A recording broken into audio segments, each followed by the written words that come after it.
خوای گەورە میهرەبان مانگی ڕەمەزانی فەرز کردووە لەسەر ئێمە تا بەهۆی ئەو ڕۆژوە باشترین کردەوە ئەنجام بدەین. لە حەدیثەکەی صحیح بخاری مسلمدا پێغەمبەری خوا فەرمووی صلی الله عليه وسلم، خوای گەورە دەفەرمێ لە حەدیثێکی قودوسیە، هەموو کردەوەکانی ئادەمی زاد بۆ خۆیەتی ئیلا ڕۆژوو نەبێ، فإنه لي وأنا أجزي به.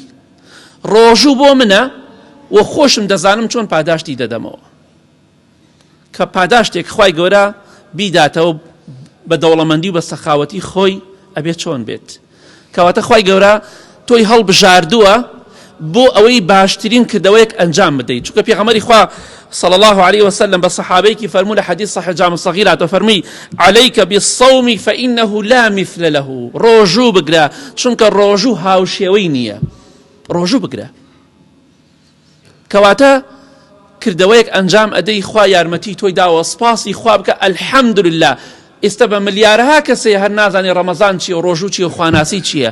خوا تۆی هەڵبژاردووە مانگی ڕەمەزان بە ڕۆژووبی باشترین کردەوەیەک ئەنجام بدەی، دڵنیابە تۆ بە ڕۆژوو بە خوای گەورەش ئەرحەم الراحیمین وعدی پێت داوە پاداشتێکی زۆر خەیاڵیت بداتەوە لە پێناوەی کە بە ڕۆژوو بوویتە. لەبەر خاتری خوا لە هەموو کردەوەکانە خوای گەورە تەنها ڕۆژووی بۆ خۆی داناوە، دەفەرمێ بۆ منە و خۆشم دەزانم چۆن پاداشتی دەدەمەوە.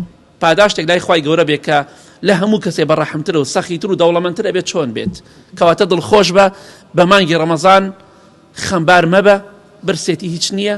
خەڵکێ لەبەر ئەوەی کە تۆ تەندروستی باش بێ ڕۆژانە نان ناخوا، تۆ لە پێناو خوادا، لە پێناو ئەوەی کە لە ئاگری دۆزەخ بە دوور بی، لە پێناو ئەوەی کە بڕۆیتە بەهەشتەوە خوا لە ئاگری دۆزەخ ڕزگارت کات، دڵخۆشی دنیا و قیامەتی بە ڕۆژوو بە. ئەوە زۆر زۆر لە تەندروستێکت گرنگترەوە تۆ.